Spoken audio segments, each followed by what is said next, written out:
Hey everyone! Today I'm going to talk about the new Dragon Prince book, which is Book 1, Moon. This book tells the story of Season 1 of the Dragon Prince, but with a lot of new information and insight into each of the characters. But with that comes a lot of questions.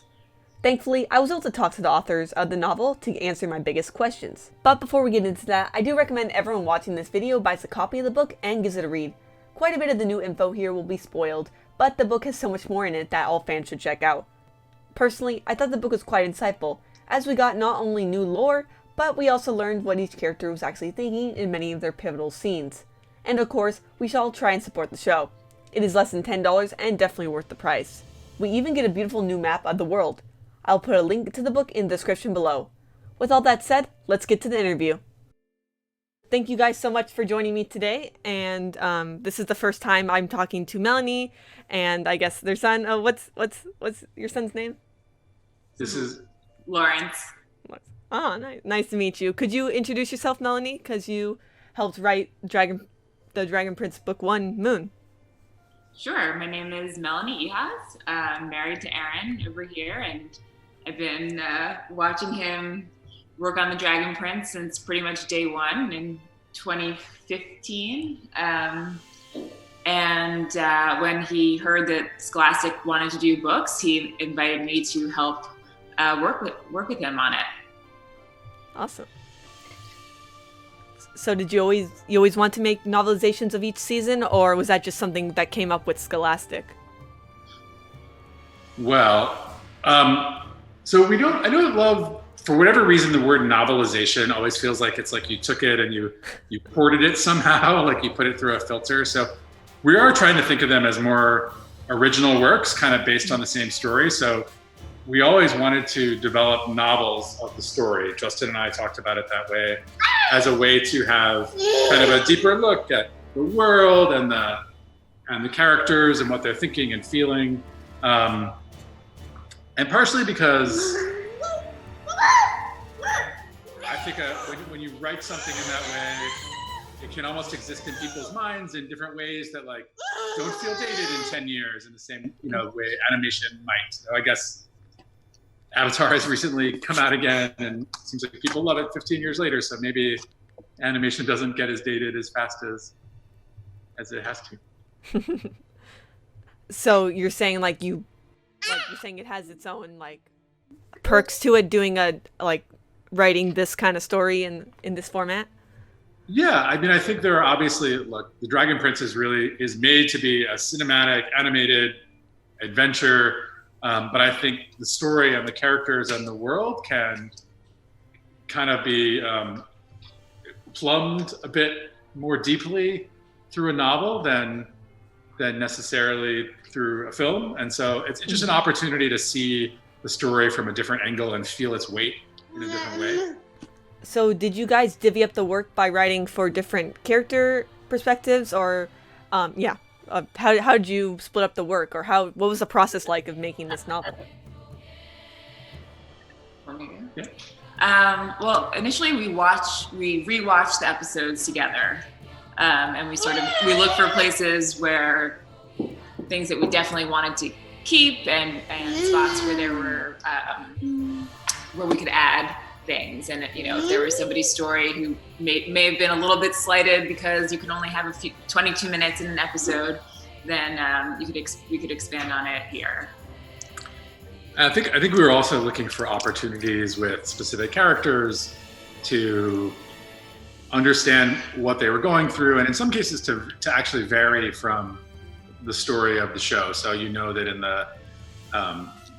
the conflicts, for example, between Rayla and Runan and the other Moonshadow assassins, we pushed it a little harder than we were able to in the show. So we kind of laid into some Moonshadow elf ideas of what kind of justice and penalties might look like for the kind of thing that Rayla had done, and we wanted to see what kind of situation that could put everyone in. And in particular, Runan and Rayla, who have this working relationship, but also this very deep, almost father-daughter relationship going back. I see now that you're still just a child. Your heart isn't hard enough to do whatever it takes. Yeah, I definitely love learning about the Moonshadow Elf. Anything about them is really cool. So who was your favorite perspective to write in? Because it was really interesting how it would just constantly switch between, characters' thoughts. And I love that, getting a little more, we get to know them a little bit more. I think I know your answer. Yeah, I think you know the answer. My favorite was Viren, for sure. Because he's really such an evil character in the show, but you have a chance to see where he's coming from. Like he's got a rationale, and somewhere deep down, he wants the best, even if he has absolutely no idea how to go about it. So it was fun getting to, I don't know, maybe vindicate him a tiny bit. Okay, what about you, Aaron? Who was it? Also Viren or somebody else? I mean, Viren is delightful. And in particular, I think having the opportunity to kind of get into his head more and getting into his head around his relationship with Harrow and what this whole thing feels like, seeing, honestly, his oldest and most important friend on the night that he's going to be assassinated, and the feelings that brings up, and the conflicts, because he's not only his friend, but he's his king. I loved the Viren stuff. I also loved Rayla, of course. Well, yeah, I think we got to show a much softer side of that scene that was not in the show. He is not a Viren fan, Are you? I blame him. Yeah. You're an Erebos guy.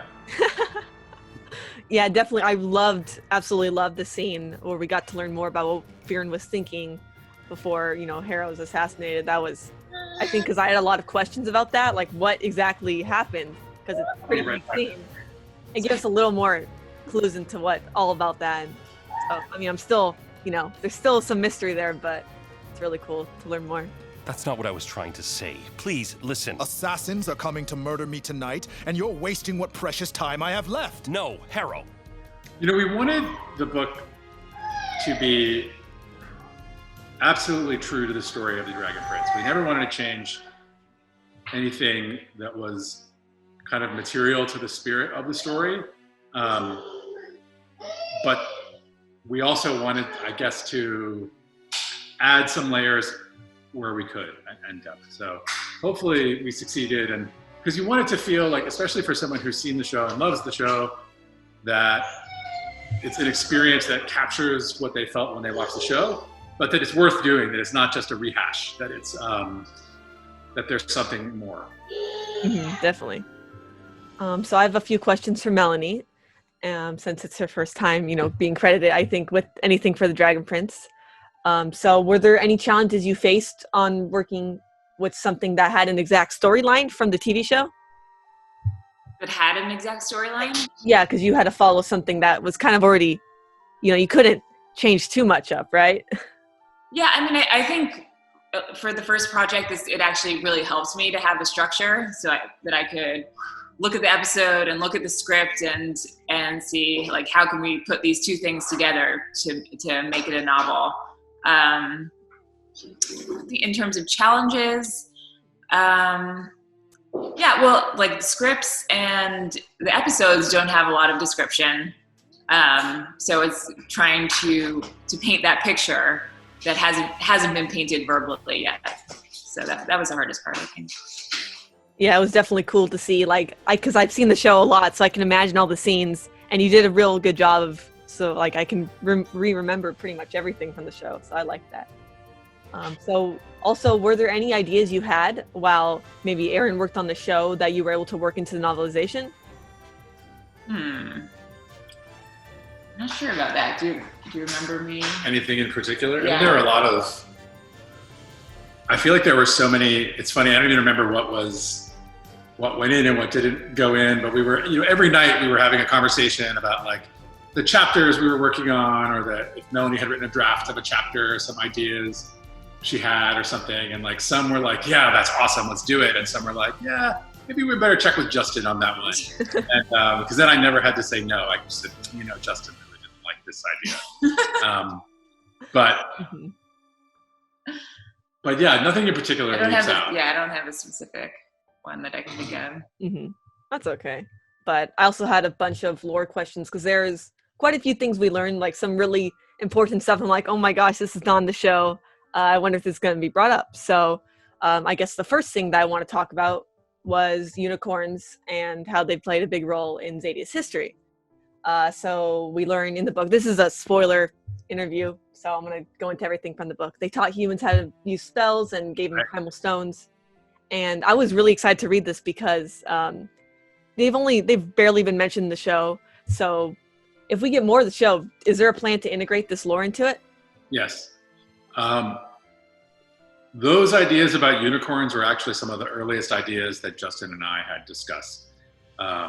In fact, in a very, very early version of the world, we were like almost talking about the show as dragons versus unicorns. That unicorns had aligned themselves with humans and kind of this much more magnanimous and compassionate vision of magic, even though it was being abused by some of the dark mages.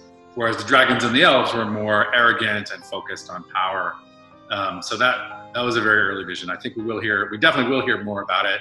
I mean, I think people at some point will want to understand, well, how does the fact that unicorns are supposedly gone connect with the fact that Claudia has shown up with a unicorn's horn for Viren, right? Where did that come from?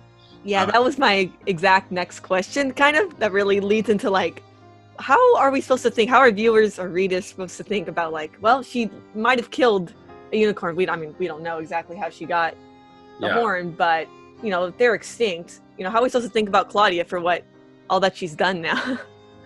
Yeah, it's something, Claudia is obviously very special. And obviously unicorns are very special. So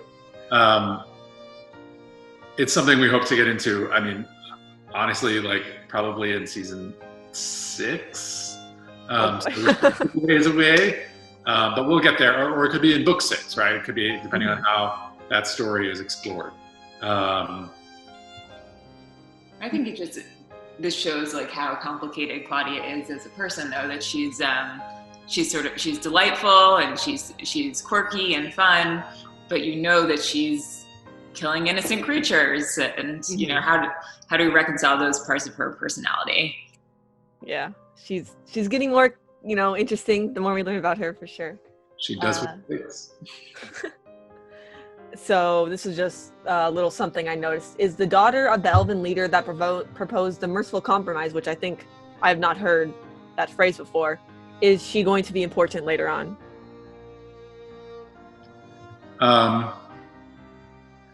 She's certainly important in history. I don't know to what degree we'll be telling the story of the merciful compromise and kind of the reign of Luna Tenebris. Mm-hmm. You know, we have some storytelling actually that we want to do in season 4 that's about kind of the end of the reign of Luna Tenebris and how it transitioned to the time of Avazandum. But I don't know. I don't know when we'll get to the daughter of the elven leader. Well, I definitely was hoping in Callum's Spellbook we'd see a picture of her or something, because I'm sure she looks amazing. But you know, I'm like, I'm excited to learn anything more about that. So season 4, people, let's go. So I noticed there were some inconsistencies regarding ages we were given on social media versus from the book. So what's up with that? I think it's just, you know, in the novel we used the ages that we had originally conceived for the story. And I think some of the ages on social media had been that our social media team had wanted to choose and release certain ages. So maybe some of them were a little bit varied from the original idea. I think in some cases, I don't know exactly how it works, but if you make a character 18 versus 17, then fans can think of them different ways. I don't know. But we just used the ages from the original story in the book. So. Mm-hmm. So it turns out that Aunt Amaya is a breakfast connoisseur.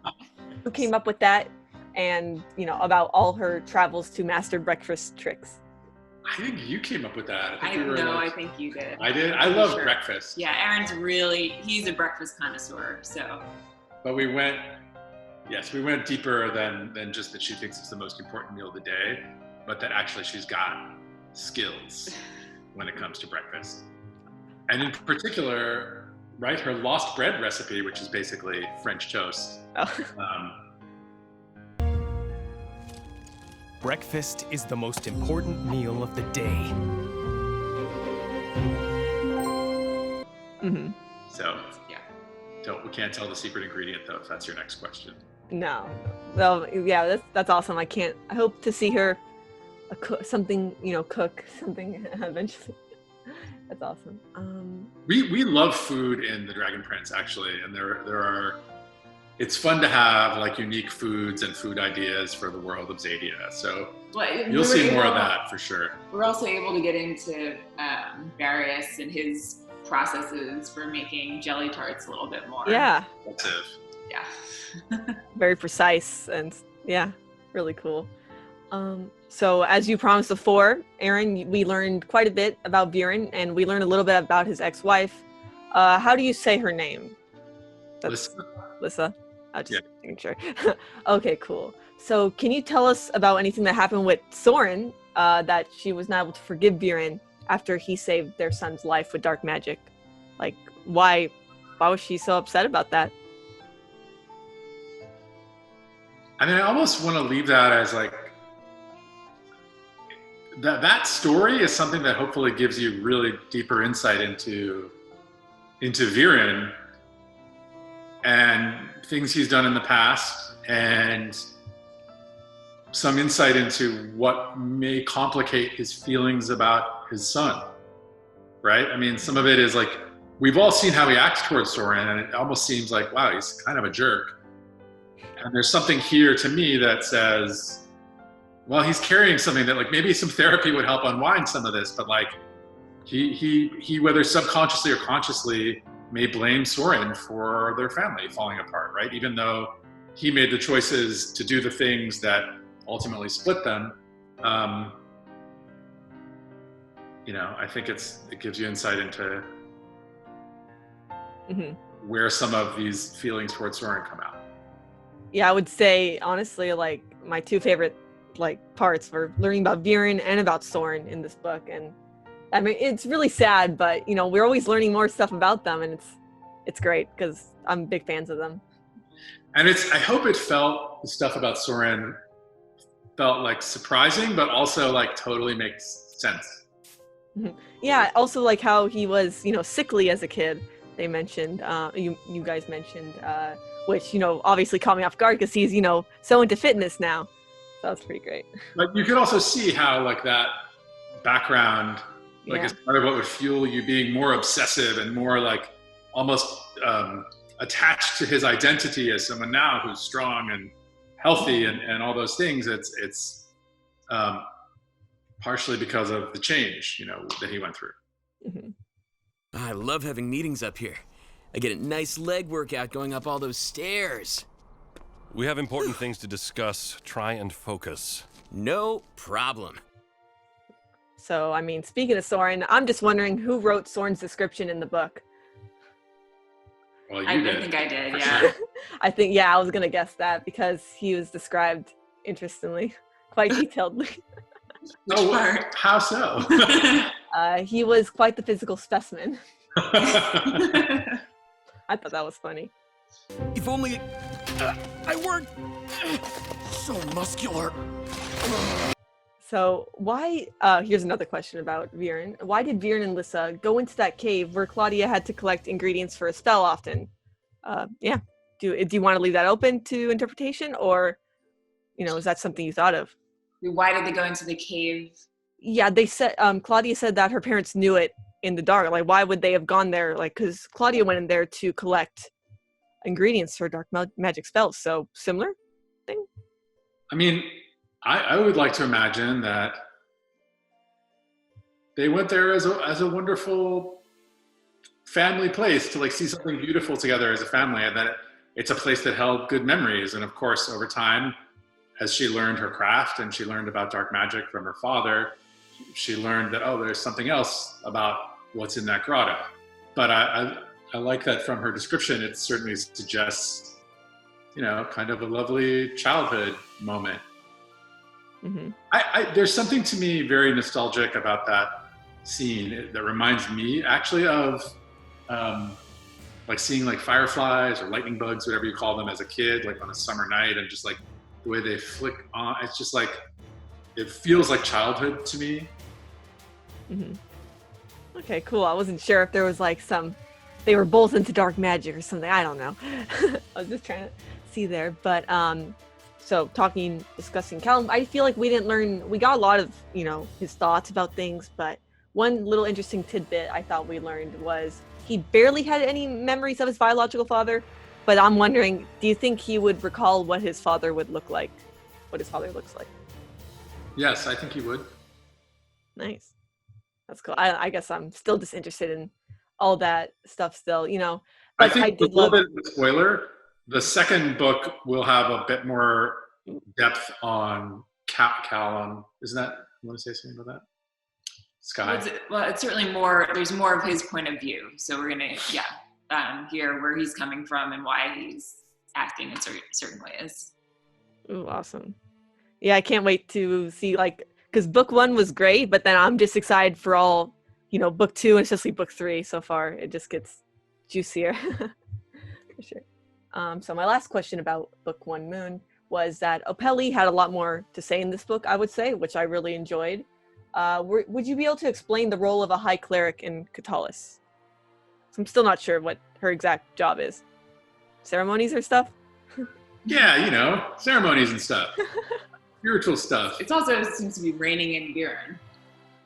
Reigning in Viren, that's a job too, yeah. Yeah, I don't know exactly. I think there's certainly some responsibility for the well-being of the people, and both spiritual and otherwise. Certainly a trusted part of the High Council, and maybe somebody who is an expert in all the traditions, and she wants to make sure all the traditions are being followed, right? Yeah, it's definitely seemed to be most of what she talked about in the book, especially if it went against whatever Viren wanted to do. So finally, I just had some questions about the Spellbook, Callum's Spellbook, which came out a few months ago, and we actually learned a ton. I was really happy to see what the elves look like, all the different kinds of elves, and some new dragons, and a lot of other stuff. But I had a few questions. So we get a few pages dedicated to Erebos in the Spellbook. Since that's kind of supposed to be canon, I think, right? Everything, this would be Callum writing down stuff throughout the 3 seasons, right? Yeah. So, if he knows about him, we learned that he even asked several elves about him, but nobody would talk to him about this Archmage. So when they do meet, do you think Callum will recognize Erebos? Maybe, when? I think that Callum, I think part of what you see is that Callum is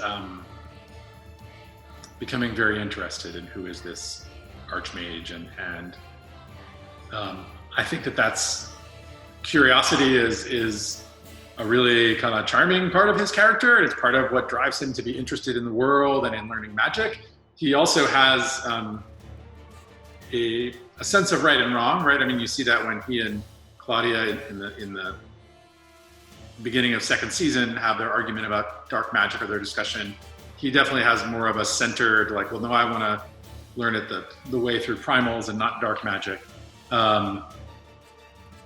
But you can definitely see where being fascinated with Erebos is a potentially risky path in terms of what kinds of knowledge he could gain. So I don't want to say too much, but it's definitely part of Callum's character and his future arc that he wants to know more about Erebos. He wants to know more about magic. He wants to know about what happened. He's sort of groundbreaking, right? He's this human who's been able to connect to an arcanum, right, and become a mage without using dark magic. He's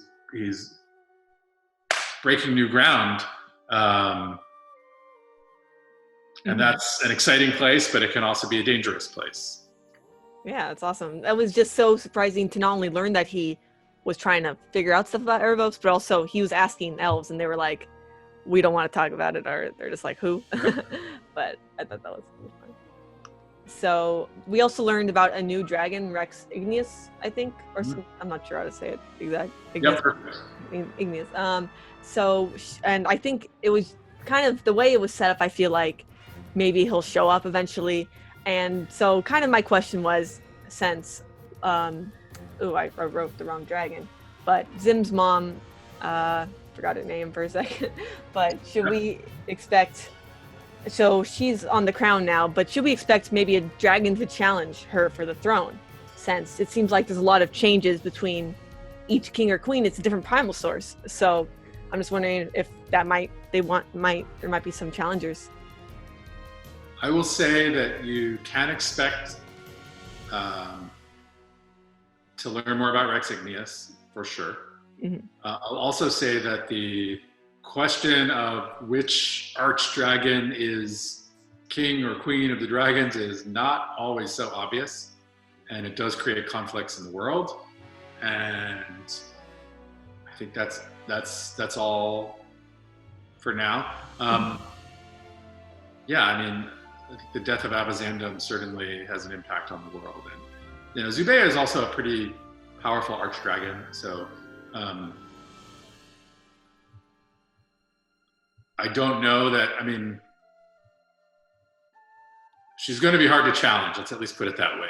Awesome. Yeah, I was really curious to see how powerful she might be. So that's really cool to learn. So that was pretty much all my questions.